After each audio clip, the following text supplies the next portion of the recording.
Damn.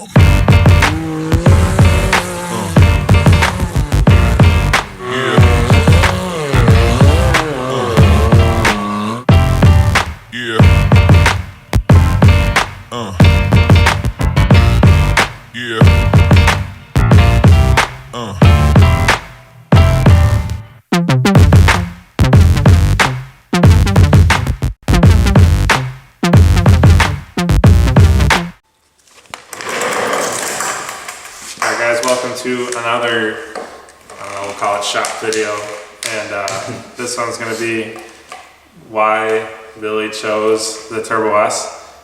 We did a similar video to this when I went Can-am, and you know, it turned into a pretty long video, which this one's going to be a long video too. So you know, maybe pause it now, get some popcorn or a couple beers, whatever you want. But you know, it will be a little bit of just a talking session, and it'll kind of go on and on from there, and choose and talk about why, you know, he didn't choose all of the front running machines, you know, in the highest platform of each company, basically, I'd say. Yeah. You know, obviously each company is going to have a lot of different machines that we don't talk about, but clearly we're trying to get the most capable, highest of the high machine out there. So to start this off, you know, what was your first side-by-side and why did you switch from that?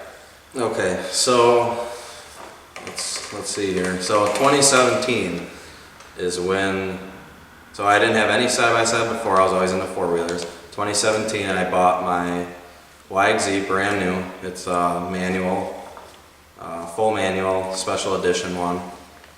And formerly known as Tiki. Formerly known as Tiki, yep. It was actually nice at one time, it was brand new. So I bought that, built that up to what I thought, you know, we were riding different kinds of riding back then. So the YXZ made a little more sense to me. Or I guess I didn't really know, let's put it that way, what we were gonna grow into and how we are now. So I didn't buy it for off-road parks, I bought it because we had a local track and I wanted to race and trail ride and whatever. It was a 64 wide machine. And yeah, I mean, that's about it. Yeah, our biggest thing was we had a guy here local, Doug Gust, used to race four-wheelers, and he had a YXZ. He had built a moto track at his house, yeah. Which is literally like 5 minutes down the road. So we were riding that stuff a lot, and it was local, it was fun. I came from racing dirt bikes, so you know, tracks and racing was in my blood, as well as Josh, which is my brother, and some of you guys might not know that. Yeah, well, and then we actually had your parents' house too. Yeah, we had the track there, so that was another reason, you know, that was we our had more biggest track stomping ground. Yeah, my parents, you know, I grew up on 5 acres, and we had a dirt bike track that me and Josh built in the backyard. It was on like an acre, so it was a tight little track, but it was fun, and I wish we still had that because you guys would get a lot more content. But at the same time, I don't know if we would have ventured out into what we do.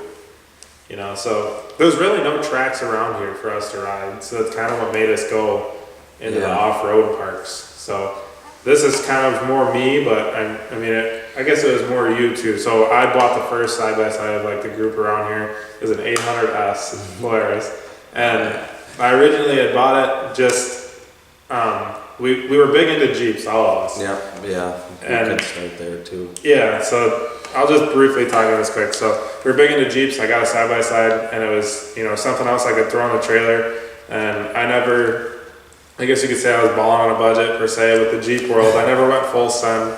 So my Jeep would always break. As you can imagine, we were hard on them.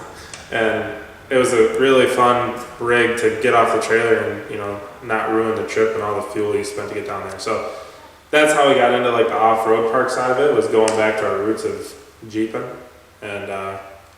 And yeah, so it was kind of in between, but more when we had the side-by-sides was more like he was saying for the fast trails with up north Wisconsin has, and like motocross style tracks around here.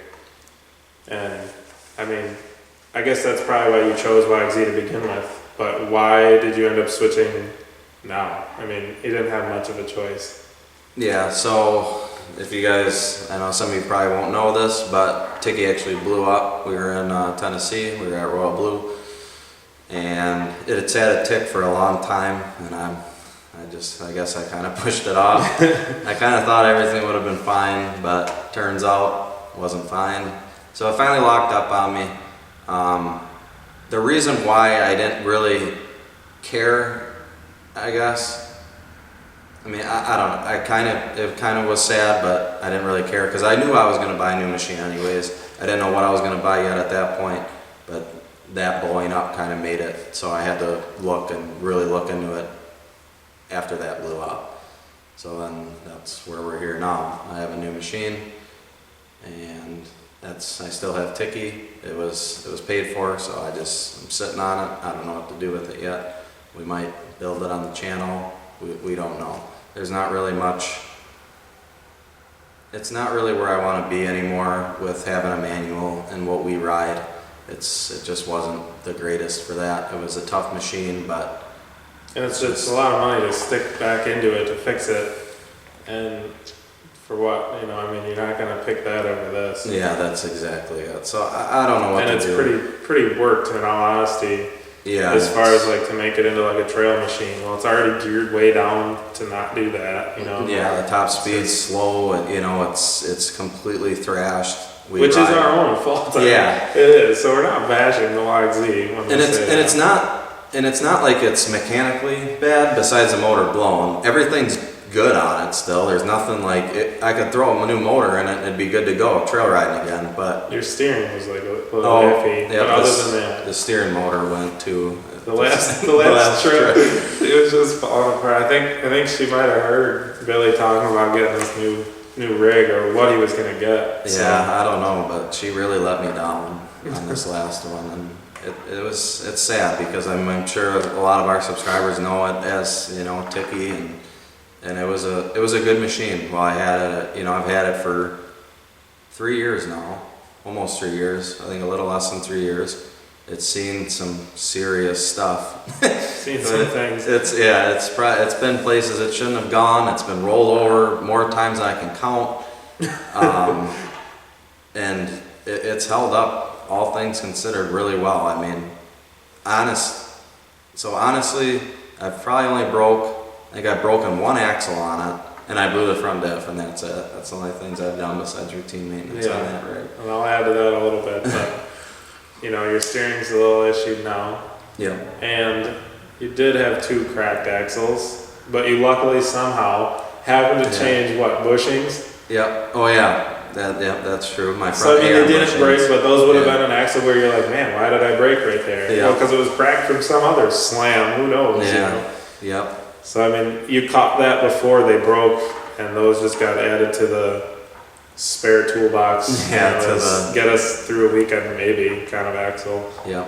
But I forgot about that. But yeah, I mean, it was a good machine. There's no doubt about that. So why didn't you choose to go with a new YXZ to replace that one? Get a fresh start. So I'm sure a lot of people knew that I did like Yamaha. I still do. I think they build a really tough machine. But like I was just saying, you know, they're just not. I guess, so if I went out and bought a brand new YXZ, it's basically the exact same thing as what I have.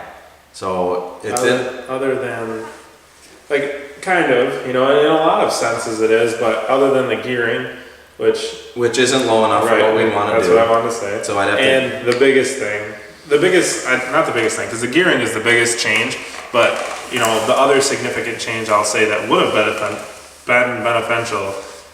beneficial. I don't know, but is the radiator. So yeah, they did move the radiator to the back, which me and him both experienced a lot of overheating. Yeah, issues and Josh too. And Josh had issues with that as well. It was a pretty piss poor design. The leader can get away unscathed, but anybody behind that would just get the radiator wet, the dust would stick to it, and you're done from there. Yep. So yeah, that's basically the main thing, you know, like I bought that YXZ for riding differently than we do now, and to be honest, I was just over riding a manual and having to just thrash it through rock gardens and whatever else. I'm trying to ride more, I wouldn't say more conservative because we still like to send stuff, but I don't want to be, you know, like if we're on a steep hill, you know, for example, like Tackett Creek on that last trip down there. So that was Royal Blue too, it was our Tackett Creek trip. But you know, there was like rock gardens going up hills and stuff, and they were steep. Well, the YXZ, first of all, the e-brake doesn't work after 1 week, so then you don't have an e-brake, and you're on it, you know, you're on these steep hills, and we like to film, so it's not like I can just stop and get out, you know. Even in gear, it'll turn the motor over and still roll down the mountain. So you need to find a tree or something to pull in front of, to back into. It was just... And I know you guys might not see it, like, you know, you guys watch it from your computer, your TV or whatever, but, you know, there's a lot of time and placement into filming all these videos. So, yeah. You know, when we try and in-depth cover like a trail, like he's talking about, the one at Tacky Creek, no business holler, I think it was, you know, that's the whole climb was up the mountain. So we're stopping every 50 to 100 feet on this serious grade in a rock garden. Yeah. And then you got to let a clutch out and try and go, which, yeah, we get it. It did it. You can do it. It's just kind of a pain, you know? So it's like... And, you know, you need 3 feet to do it correctly. You know, I'm just... That's another really big thing for me is, you know, I'm trying to hold a line or something. And with the YXZ, you got to hit stuff with momentum. It's literally all about momentum with the YXZ. And yeah, you'll get up it, but you ain't going to be in the line that you were just looking at, you know. Like, we'd go up to this obstacle and be like, wow, you know, it only looks like there's one line through here. And then by the time I got up to it, I'd be so out of shape from bebopping through this rock garden that who knows what line it is. So I would just wood it and pray that I'd get up this obstacle. And it just wasn't, that's not the right way to wheel. I mean, I'm trying to, you know, it made it through, but it wasn't. We're going to each park, and every park that we go to hit the hardest trails in the park, literally the hardest trails that we can find, searching and looking through all the forums, all the Facebook groups, all the YouTube videos out there, literally trying to find the hardest trails that a side-by-side can even do. And, you know, it's more comforting to do it in a CVT machine or an automatic machine, I guess I'd call it, you know, because there is other transmissions out there, you know.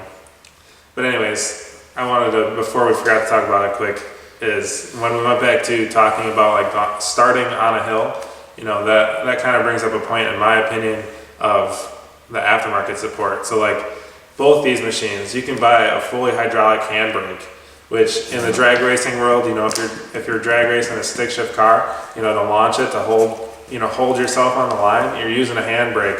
So the one machine that should have a handbrake, or should have companies building handbrakes for them, for, you know, you can push in a clutch and drift the thing, like you can do that, or like we're talking about, starting on a hill, you know, with a real nice hydraulic handbrake to hold you and then let the clutch out. You don't have 3 feet, you know? No, you're exactly right. So, and that's another big, well, along with that too, and like another thing that really pushed me over with Yamaha is at that same park there was this obstacle called Widowmaker.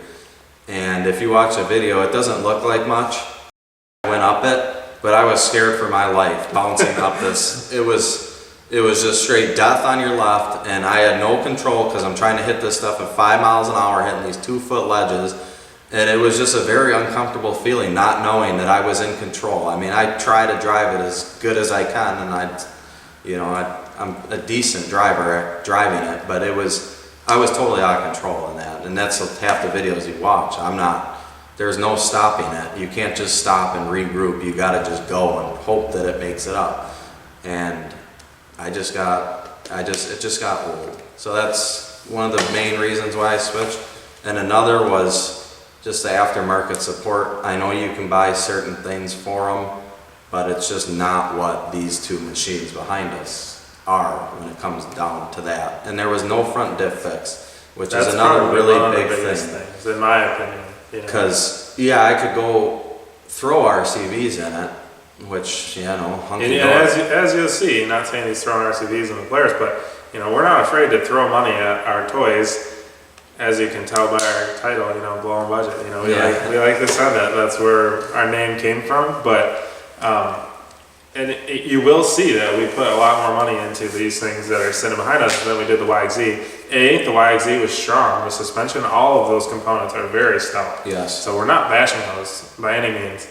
And B, the axles were fairly strong as well. Yeah, and B, we were in the middle of transitioning. So like, sure, we started making videos with YXZs, but like, you know, Billy had a YXZ a long time before that. I had it for a little bit before we made videos, but it was a lot we were doing a lot more of like normal trail riding, not full huck these hills and these rock gardens and the hardest, nastiest off-camber trails you can find. So we were both kind of like, man, you know, we should look into switching machines. So we didn't want to pour too much money into a machine. You guys know, you ain't gonna get your money back out of it, you know. So tried to keep it mediocre and didn't want to blow the money on high clearance suspension and yeah, that was tough enough that it could take a hit from a rock or Right. something, and, Yeah. and they didn't really have a crazy amount of ground clearance to begin with, so you're not really gaining too much from doing it versus, you know, a 72 wide machine. And then on top of that, you know, the diff, which we've blown probably 5 or 6 of them between all group, of us. yeah. And just put in. there was one other thing I want. The steering. Sorry guys, we're waning this. Yeah. So the steering is another big thing. You put that thing in diff lock, good luck. It does not steer, and there's really nothing there is nothing you can do. No, I mean, you can cobble something together, but just like the part we get back to, and people seem to roast us or talk their crap in the comment section, whatever, you know, you can say that there's aftermarket support, all that stuff, which I get certain aspects there are, but like, there's no e-power steering, you know, full-blown kit for the YXZ. I mean, Weller makes some stuff, but it's close to like $2,000 to run that, and I was running their upgraded steering box that supposedly made things better, the electronic box, and it didn't do a dang thing. So I mean, it's just, there's so many different reasons. And back to the diff thing real quick, because that was probably one of the biggest reasons, you know, maybe not you, but me for sure. And you know, I think I bought 2 of them. Yeah, I did. I bought 2 of them. And you know, they're $500 somewhere. It depends if you buy new. They're like $800-900. Yeah, I paid $800 for a And, brand new one. and it's just so horrible putting almost $1,000 into something that you know is the same thing that you're just gonna break again. You might hit one trail and it could blow. You don't. Yeah, you it's really just that don't know. gamble you And gotta we take. ride hard. Yeah, I get that. But like, you know, Ethan, who rides with us a lot, he literally bought his 19. He had like 150 miles on it, and he blew a diff. And it wasn't even on like a hard trail or anything. So it's just, people think that because we ride hard, you know, like that's what did it. And sure, some of it probably is, but we do see a lot of people who are like, yeah, I don't even know when it happened. Like, I'm just a trail rider. Yeah, and blew my diff. you know, people like woods racing or something where they're not, you know, put in a situation where the front end's gonna slam, you know, like come off the ground and slam down. And that's another thing that they blow, you know, you can't, it's not like you can just pedal it in the air because it'll die. So you gotta land wide open on the front end, you know, there's no getting around it. It's just not designed. It'll do it, but it's not designed to do it, I guess.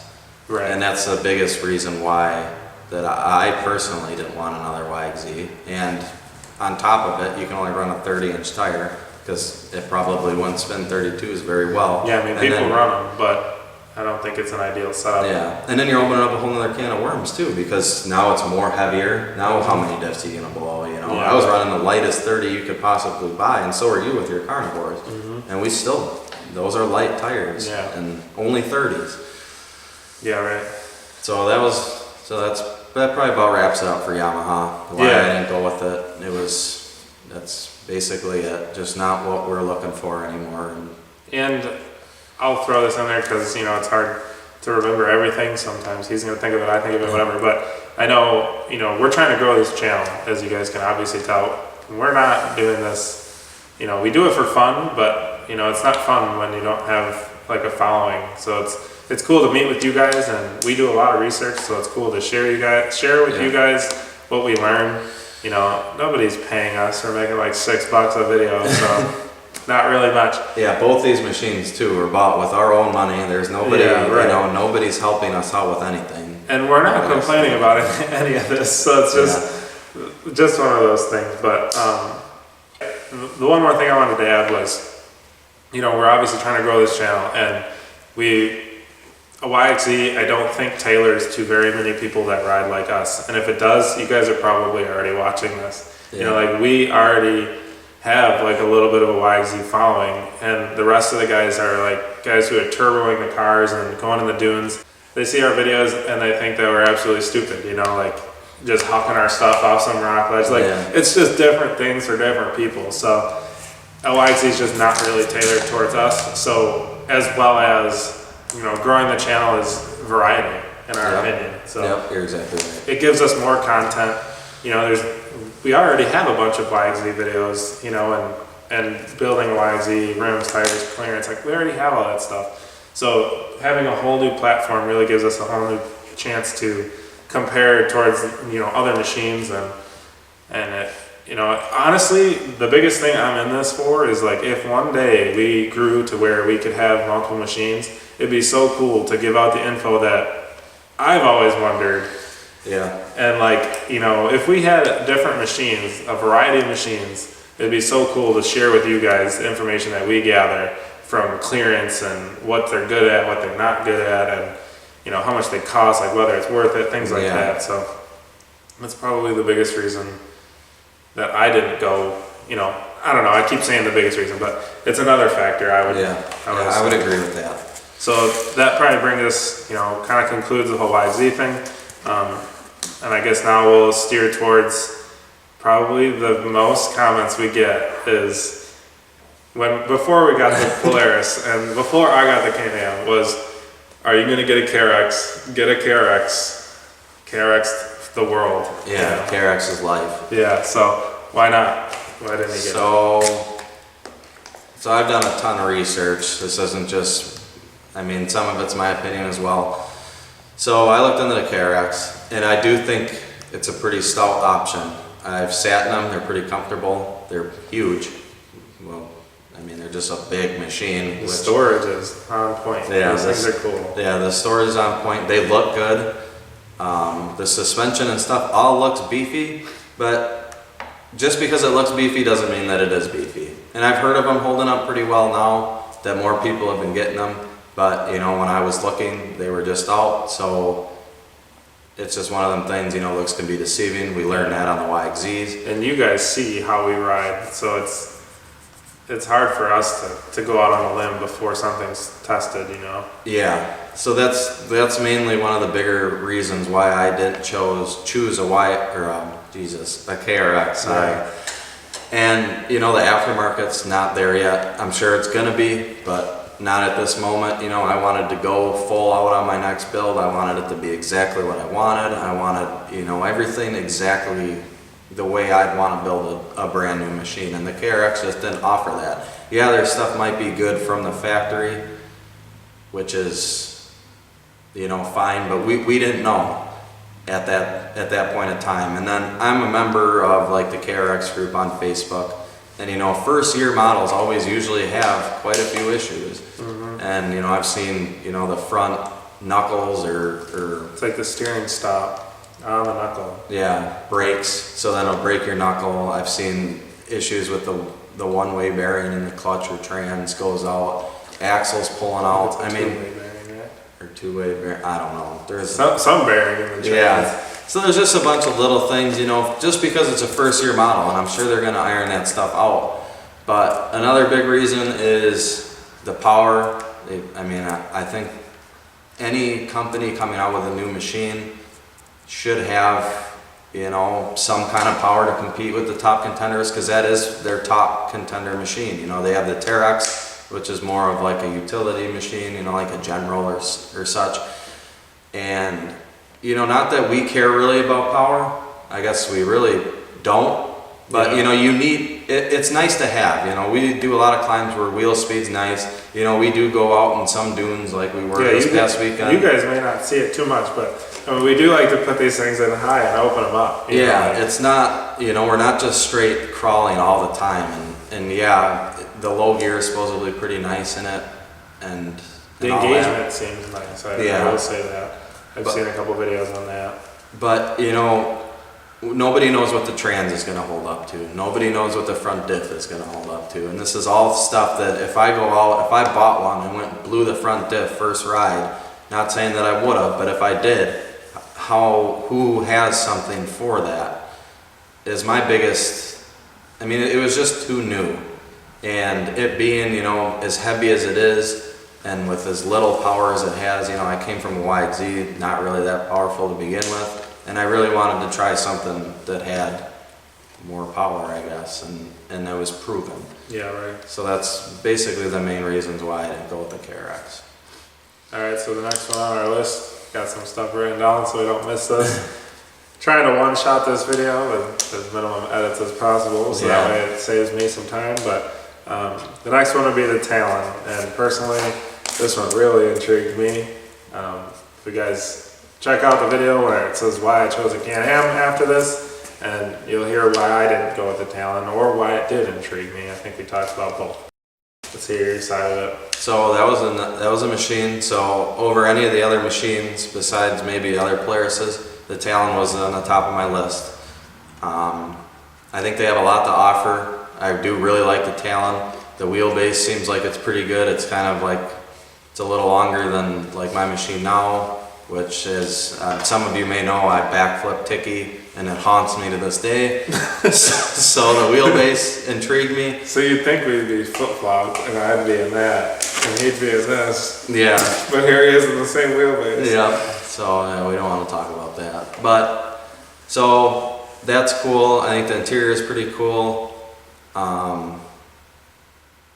Oh boy, my mind just went blank. The transmission and everything's cool. They sound awesome with the pipe. You throw a Magnaflow on there, weld that hog up, and we're all about that club limiter life. Yeah, you can bounce. Unfortunately, we don't have much of the club limiter life anymore. Josh is our only hope for that for now.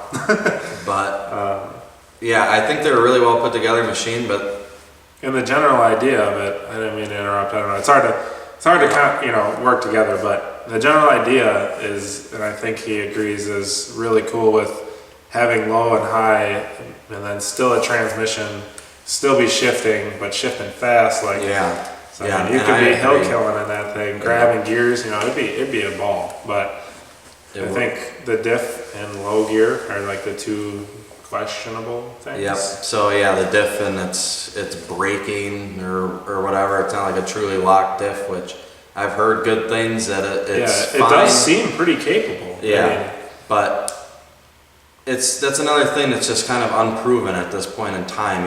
It's just too new, and I've heard of brake pads wearing faster, which I guess it is what it is, but it is using the brakes to lock your front diff. Or wearing like unevenly, like one side per the other. Yeah, that too. The whole thing is weird. And it goes back to the same statement of buying a machine that's unproven. And I know it'd be cool to do for the channel and stuff, so I mean, we get that part of it. You guys want to see the new rigs. We wish we could bring that to you, but we don't really just have 20K.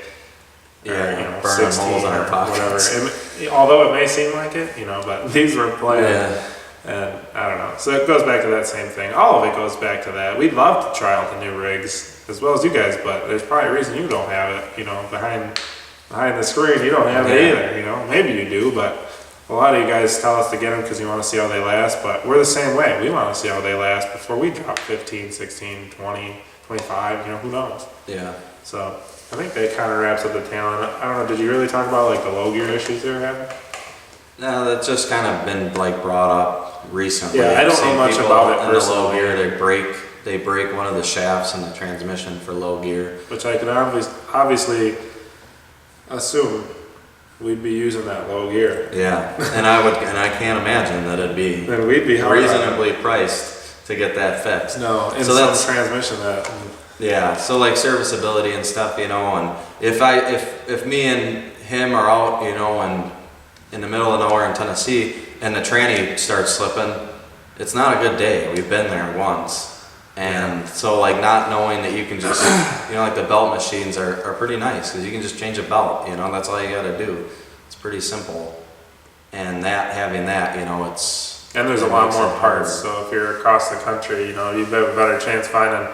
Say you mess up like your clutch or something in one of these machines, it's easier to find parts for these than it is. Yeah, everybody, they're out everywhere. Especially Polaris. I mean, there's a Polaris dealer on every corner, it seems like. So, parts are everywhere for those as well as used parts. So, that kind of wraps up the Talon, I think.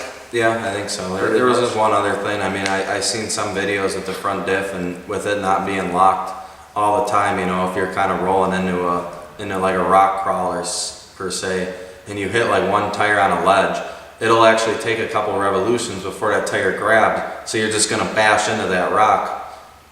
And this is just what I've noticed, take it for what it's worth, I've just seen it in a couple of videos, so I don't think it'd be that great trying to like hold the line, kind of like the YXZ was, trying to rock crawl. I mean, I know with the YXZ not in diff lock, it was really rough sometimes if you were trying to climb something. So I've kind of got that same vibe from the Talon. So other than that, I mean, I'd love to have one. Yeah. I think it'd be a cool rig to have as like the channel beater. Yeah. But it's just... Which one day, you know, stick around, maybe. Yeah, maybe we will have one or Yeah, whatever. maybe it might somebody be will flying help. by the time we get that big. Who knows? Yeah, and you know, if you guys keep watching the videos, keep sharing it, keep subscribing, you know, any money we make off of it, which isn't much right now, but any money we do make off of it, I mean, as of now, our hope is to like invest in like a channel machine, and that would be one of the newer machines out, or, you know, I don't know, we've got a couple different ideas floating around, but we're not really big enough for that right now. I mean, it's getting close to where you could afford maybe, you know, to pay for something, but, or at least pay a significant amount or help pay. So, you know, that would be cool, and hopefully one day we can do that. And that'd be a really cool thing just to add more comparison and more content into the mix. But I think that wraps it up, right? Yeah. That's So, all I gotta say about it. Yeah, so next I'll bring up the subject of Polaris. So why didn't you choose, we'll start with the 64 wide, the little brother of this. Same shit, you know, same body 64 wide that I'm talking about. So just your regular XPT turbo. Okay, so obviously you guys know I got the Turbo S, and the reason why I didn't go with the normal turbo, which I wanted a long travel machine. Justin bought this 72 wide Can-am, and I really believe that the world is going more towards the 72 wide and catering to the 72 wide machine. I mean, you gain so much from going from 64 to 72 with ground clearance. You know, all the trails, ruts and stuff are made by a 64 wide machine. So you get a 72 wide machine and you're bridging all them ruts, and you can drive down and you're not bottoming it out everywhere. So that's one of the big reasons, is just suspension and how that is. Stability that the suspension gives. Yeah, that's another big reason. I mean, there's been a couple of times in Ticky where the 64 really hurts on side hills, and the 72 obviously is planted. But Yeah, so we only got to really do one trip down south to Tennessee where it was like me versus you kind of thing, to where you could see true comparisons in 64 versus 72. And there was a few times where like side hilling on the mountain, you know, you were three-wheeling and unstable. And, or bridge and ruts, you know. Yeah, and mine was planted or stay straddling, up, you know. straddling and stuff. So that's a big reason. Another, the front diff, I would have blown it already after one trip, I'm sure. So yeah, those are not a good diff that come in those. No, I don't know why that the RS1 diff isn't in everything now, but I guess there's so much aftermarket support for which I could have built the turbo diff that was in it, but then you lose, you know, like the only real option for people like us that ride hard is it'd be three-wheel drive at all times. So then you're always in three-wheel drive, and then you click it to be in like four-wheel drive locked. And that's just not, that wouldn't be fun to just go trail ride with three-wheel drive all the time. You could imagine it would pull and do all sorts of wonky stuff. Which it does, because we welded a diff in a YXZ. Yeah. And that was three-wheel drive all the time, and I mean, it just drives like crap, really. Yeah. I mean, you can sugarcoat it all you want, but it ain't ideal. No. So that was a big reason. Which you can put an RS1 diff. I mean, they're all, like the swap kits are out there. Yeah, you can. So it seems like the best route is now, you know, for guys like us. At least I'm a firm believer in the RS1 diff, and I would recommend that to anybody who is building their stock turbo diff. It's just starting with such a better platform to begin with. And you keep all your steering and everything. Yeah. It's like it still drives like stock and strong. So as well as the diff. I think the axles in those machines, actually, I don't think, because I owned one. Yeah. I know the axles in those machines are, they're garbage. Horrible. Yeah. I was trying to think of like a worse word than horrible, but I think if I just looked at them weird, I would break them. So it's like, Granted, yeah, we're hard on stuff. Yes, we hit the hardest trails, and on top of the hardest trails, which, you know, we do hit like most of the hardest options off those trails. You know, we don't really try to bypass much. If we do, it's probably because we got a broken rig with us. So we're just trying to get back to camp at that point. But yeah, I mean, axles. I mean, the carrier bearings, a known problem on them. The drive shafts aren't as beefy as the same machine that I have now. Basically, it's a lot of little things that the Turbo S has upgraded that a lot of people don't probably even know about over the turbo. You know, it's not just the turbo chassis or the same 64 wide turbo chassis with 72 wide suspension. They thought of everything and beefed up the frame and just beefed up everything. So it seemed like a better option for me, and knowing that I wanted a 72 wide machine, it was a no-brainer. Yeah. So that's the biggest reason why I could have saved a ton of money and went with one. And that brings me to the next machine I guess we can talk about quick, is the Velocity Turbo S. So that's basically like the turbo chassis, or, you know, more base. It's not like the Dynamix, it's like the base model Turbo S. And the reason why I didn't go with that is I just wanted to have, you know, the best thing out, I guess you could say. I wanted this good suspension and try to see what it's all about. And just a bunch of little things, the technology, the GPS that comes in at the radio and speakers and stuff, which a lot of people don't even know. But this came with door speakers stock, which is new for 2020 on the Dynamix. So it was just a bunch of little things like that. It's the same drivetrain and suspension components and everything besides radius rods, so that's all the same. So it's all really beefy, and not saying that, you know, I'm not going to change all this, or I wouldn't have changed it all on that. Same goes with the 64 wide turbo. I know we talked, you know, like the suspension components are pretty flimsy. Yeah, you've got A-arms and radius rods on them. And it seems like these would be more of a style. I know people still bend some of this stuff, but I think it takes more of a beating than the 64 wide chassis did. Yeah, I would agree with that. It's just a way better platform, in my opinion, to start with over a 64 wide, and you get 72 wide, which is what I wanted anyways. Yeah, that, and another point to this is kind of in general to all, I guess, of the machines, but, you know, I went 72 wide, so it was cool to get another 72 wide machine and compare. It's more of apples to apples, you know. It's not like you snuck through there because you weren't even that wide, you know, which obviously that does help at some points, but there's points where it helps being wider. And it's cool to see like the differences between like tires being the same width on the same line, you know. And it's cool to see like the widths, and as far as like 72 wide machines, which, you know, it's not. And you know, it's pretty wide. Yeah, so that was like another thing, and that kind of goes for a lot of the different machines on why, you know, there's not that many 72 wide machines out. Really, it's just Can-am and Polaris at this point, you know. Yeah. But Polaris does have, you know, the Velocity, Dynamix. There's a few different models of the Can-am, so there is options out there. But so that kind of wraps that up. And next thing I was going to ask is about the Pro XP, which I know you were lurking hard on that. Yeah, that was. So I was actually going to try to wait to see what Polaris was going to do with the Pro XP, because I know that, I mean, they have to be coming out of the 72 model. This is just, I've seen people talk about it. I don't know 100%, but something's got to be coming in the 72 wide department, and I believe it's going to be on that new Pro XP chassis, since the Turbo S has been out for a while. So I was kind of waiting on that, but then Tiki blew up, so I had to make a decision fast, because we're actually supposed to be leaving for Moab in like a week, but that got pushed back now, and that's a whole nother story. So I was looking at those, and one reason why I didn't go with it, well, 64 wide, they didn't come out with a 72, that was a big reason, and I wanted a 72.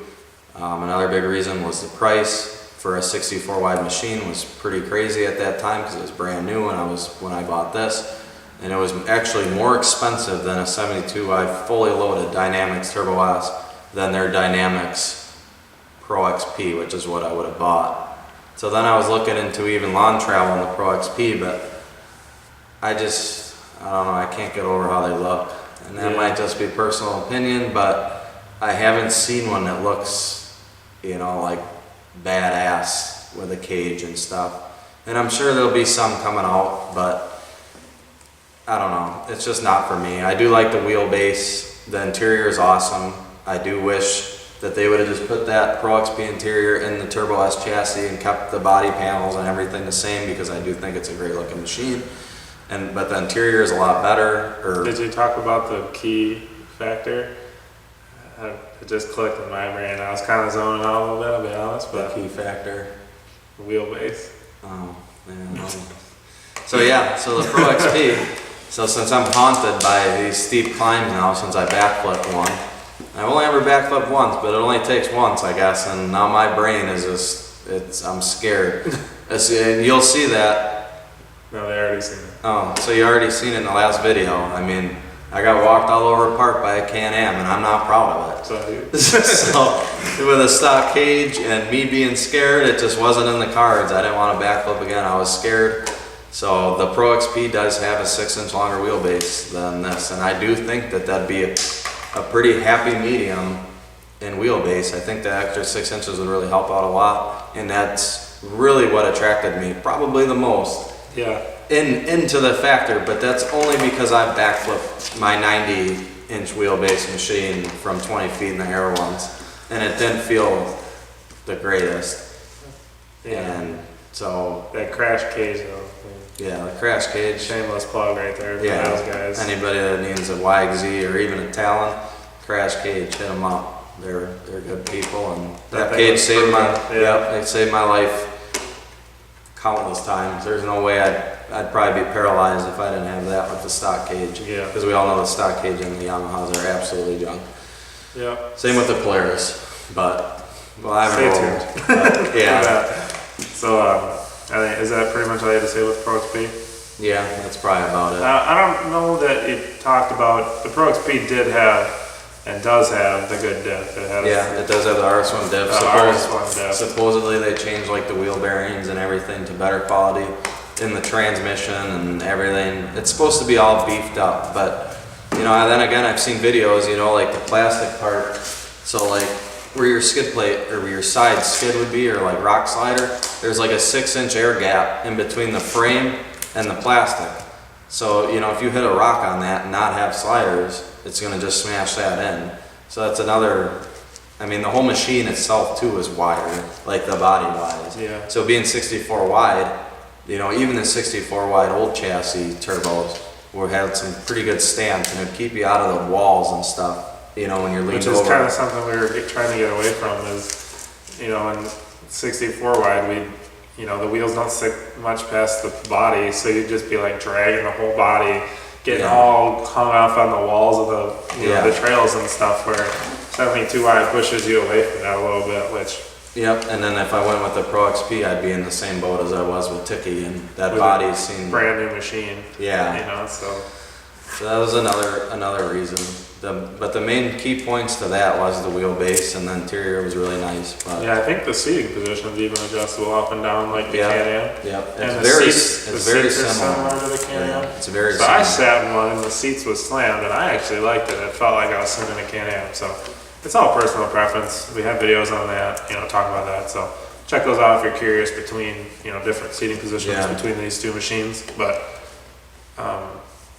I think that's pretty much it for the Pro XP, right? Yep, that about wraps it up. We'll swoop that right into why didn't you choose one of these monsters? Oh man.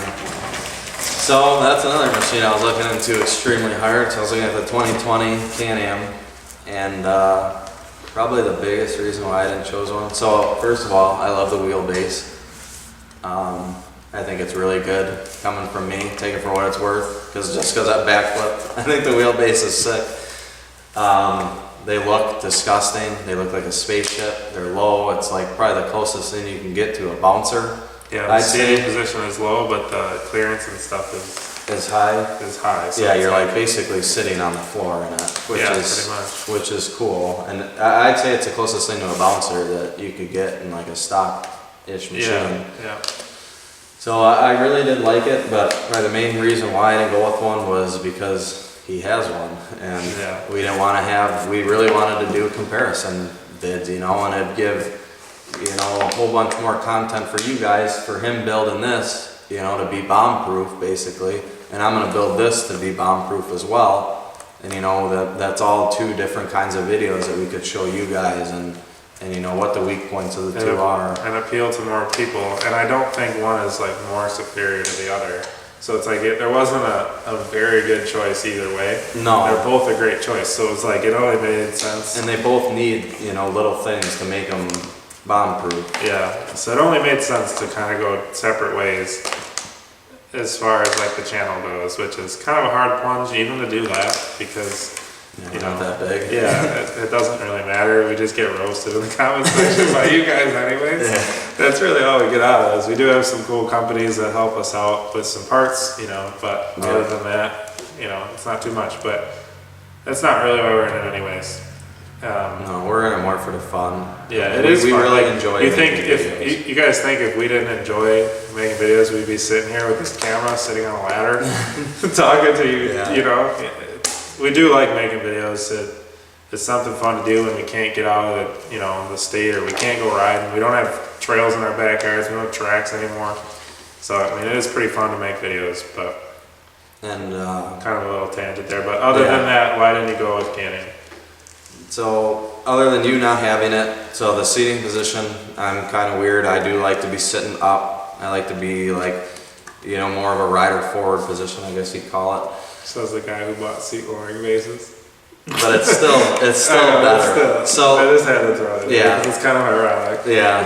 Yeah, I do want to get lower. So there's upsides and downsides of that, and you'll see, you know. We're doing a part 2 video to our Turbo S versus XRS video, Can-am.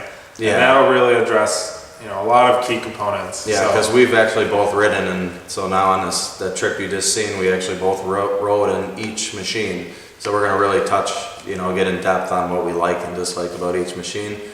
But so stay tuned for that for sure. Yeah. So other than that, just because you have one, and basically like the seating position is only two things that really. So I mean, this isn't really you, but this is more me. But I think, you know, it's just all good information, and I think you feel the same. But you know, these diffs, you know, the people blow them. I think people do break these diffs as well. But I think it's more bouncers running those that break them. So personally, I think that diff is a better option in my opinion. You know, I'm all over the Can-am pages. I'm not as much on the RZR pages. So I guess I probably don't see them as often. But the fact that, you know, Polaris, whatever they got going on, I used to think it was a stupid design, I'll be honest, with the front diff, you know, with the magnetism and all that stuff. But, you know, now that they've got it a lot better with the RS1 diff.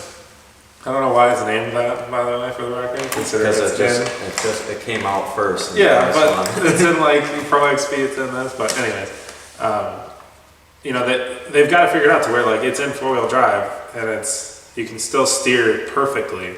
You know, whereas like the YXZ and diff lock, steering was horrible, so it's really hard to, you know, hold your line. Yeah. On top of being manual, like there's so many factors.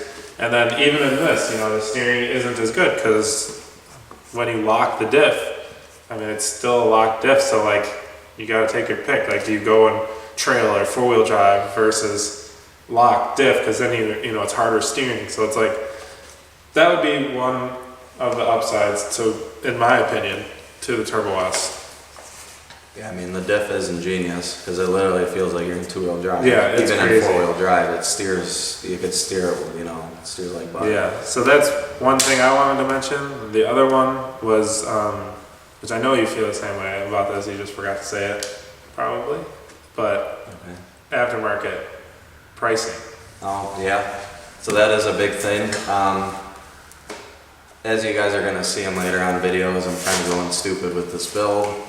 And it's not, I guess the pricing really doesn't matter that much, but. Look, there is other things that you have to buy for each machine. Yes. Which you guys will see. You know, we're going to do future videos on this. You know, we don't want this to be 2 hours long. It's probably getting pretty close. No, yeah. it is getting long for sure, but, you know, we will touch more into like what we did to each rig and kind of break them down pricing wise. Yeah. And not exact, but like, you know, you did have to buy seats to be comfortable in that, but not this, like different things. So yeah, what we basically have in a build, you know, to be what we would consider to be pretty stout. yeah, and comfortable, and I comfortable. don't want to add more things just because like what you are happy with. So that kind of brings us back to like we were talking about, the aftermarket parts are more expensive for this than they are the Turbo S, and that is, and like we just said, it goes both ways. Some things you don't have to buy for this, we have to buy for that, but this you don't, you know, whatever. But when it comes to like A-arms for A-arms, you know, A-arms are big money for this thing. And I mean, don't get me wrong, they're beef. I'm running the CT Raceworks ones. If you guys need out, you know, they're really good arms, really good quality. But you know, you can get really good A-arms, trailing arms, radius rods, all that stuff for that machine at a fraction of the cost of the Can-am, you know, but. That brings me to another good point too, which I didn't really know about this until your machine, so I guess it really didn't play too much of a role into me buying this, but ease of working on them. Yeah. You know, the Can-am's pretty in depth when you want to go and change, you know, like an A-arm. Not that once you do it, it shouldn't ever have to be done. You know, you put good bushings in it that are, you know, super stout. A-arms that I'd love to see somebody try to bend it. Yeah. I tried this past trip. Yeah, and it's, you know, so now it's going to hold up really well, but it was a pain in the ass to work on. There's no getting around it. I'd agree with that. I mean, was it doable? Absolutely. Could you do it? Yeah. But I mean, it's just kind of a weird design. You know, it all kind of like plays together like Legos. Yeah. And yeah, it's you need. If you were like a race team or something, I could see why that would be a big reason to go Polaris. Because like if you're running King of the Hammers or the Mid 400 or something like that, and you're shredding these things and you swallow up a 3-foot boulder right into your air, you know, it's a lot more in-depth process to change that on a Can-am, especially once you're all gusseted and everything's tied together. Yeah. It's a serious puzzle to take that apart. You have to pull both sides apart and stuff. Whereas, you know, you could have an A-arm for that swapped out in 20 minutes or whatever, you know, if you're good at it. Yeah, right. And yeah, I mean, it's take it for what it's worth. Yeah, it's just low. It didn't really play into I mean, we like working on our stuff, sorry. And, you know, and once you do it, you're done. You know, maybe he'll do upper arms later on, you know, then we'll have to do it again, but, you know, it isn't that bad, and we enjoy working on our machines. So other than that, I mean, that's basically the main reason is he had one. That's about it. I think they're both great options for anybody. I think, you know, the power is great, the drivetrain's great on both of them. Yeah, I mean, that's basically it, why I didn't choose a Can-am. All right, so we're gonna turn the heat on for a couple minutes because I'm cold, and we'll get back to you with the next one. All right, so we just checked out the old timing on how long we've been sitting here holding hands, talking about side by sides. Yeah. It's getting pretty long, so we're gonna wrap this up. But before we go, there's one more rig we want to talk about, and that's the Wildcat XX. Not a very popular rig in our opinion. You know, we don't see too many out there, but yeah, I mean, I didn't even really consider it. Yeah. To be honest. To be honest, neither did I. You know, it's a YXZ motor, and I know yours was ticking, so I mean, it didn't. Josh's blew up. Yours was kind of self-inflicted, possibly. We don't know if it had anything to do with, you know, the ticking and not being addressed, or if it was a totally separate issue. Who knows? Besides the fact, you know, it's just we wanted something new. Is what it boiled down to, you know. And, I mean, it is. That's basically all it is. Something that I know that was proven. You know, the aftermarket's huge. I can literally, if I want anything, I can go and get it for a Turbo S or a Can-am. They're both like the two, you know, the biggest supported vehicles on the market right now. And you know, that kind of brings into the next point on, I don't know too much about this. I think Billy knows more than me, but it's like patent through like Robbie Gordon or something. Yeah. So you can't, like, other companies other than Arctic can't like build custom parts for it. So, you know, you can't get And I know there's going to be people that say, well, you don't need it because it's built. But I mean, I've seen pictures, and I've personally seen, you know, I know a lot of you guys watch Side by Side vlog, but I've seen they like hooked them up to like a tow strap, tug of war in the mud, and bent tie rods, stock tie rods. I mean, those wouldn't stand a chance with us. And there's no axle options. You can't go buy RCBs for it if you wanted to. You know, if you want bomb proof, you know, it's just, I don't know. It's not even, it wasn't even a thought in my head, to be honest. And it probably is a stout rig for most, but as you guys know, we're hard on our stuff, and we were really after rigs that we could go, you know, and build to our taste. Yeah, and not even saying that these two rigs needed to be built too. I mean, I'm probably get a lot of heat for things that I do to mine. You know, after talking to you guys now, saying how tough it is. But, you know, it's just what I want, and I, you know, never want to have to worry about anything. And obviously everything I do, I'll have an explanation to why I do it, and explain to you guys on that. But, yeah, I know before it even, you know, before it even gets any farther into this build, I know it's going to come up, you know, well, the YXZ didn't need that, or this doesn't need that, why'd you do that, you know, and it's just personal preference. It's what I wanted to do, so. Because these rigs are designed for more designed for the, you know, the hills and the mountains and the rock crawling and stuff, and that's kind of what we were going towards. And you know, we didn't want to put money into the YXZ in that way, which we've already talked about. So that also kind of brings us into the next point of, you know, how he was saying he was going to have an explanation, but we don't want to put this out there as of any kind of apology by any means. No. And I got some comments like that, quite a few actually, where, you know, don't want to sit here and listen to you, you know, talk about why you chose it or apologize, it's your money. Like, yeah, we get that. We're not apologizing. Don't want to sit here, don't sit here, you know, it's fine, you know. As soon as we sat down, tried to make it as clear as possible, it's going to be a long video talking about machines. And, you know, if you guys made it to this point, you're probably not the guy that's commenting about that stuff anyways, you know, because this is a really long video, our longest upload yet, so. Yeah, it wasn't an apology by any means. It's just we have a lot of strong opinions and a lot of knowledge gained. Yeah. You know, from searching, you know. Yeah, and we scour a lot of the pages and stuff a lot. It's just what we enjoy doing. So yeah, I mean, and we're like you guys. You know, we want to get the best that we can for what we want to do, and that's how we've ended up with these two machines. So that's, in our opinions, these are the two best machines on the market. And that's why we have them. Yeah, for what we want. For what we want to do, for hard beat non-riding. Even riding that we don't do, you know, like going into some sand dunes or something, you know, you can't beat lawn travel. Yeah, and like you see it in the last videos, I was hucking this thing and you don't even feel it. And I know I couldn't have done that in my old YXZ. Yeah, that's true. Without spending $5,000 plus. Yeah, a turbo kit or something. Yeah, well, no, I mean on long travel. Turbo kit's another $5,000. Yeah, so. Just to get the power. But that's irrelevant, you know. Yeah. And so yeah, I mean that pretty much wraps things up. And hopefully you guys enjoyed this video. If you made it this far, you know, we do have some merch that's on Teespring. The link's in the description below. We've got some hoodies, Can-am stuff, YXZ stuff. I'm going to be working on some Polaris stuff, so keep an eye out for that. That'll probably be coming in the next couple weeks. T-shirts, hoodies, long sleeve t-shirts I think they're called.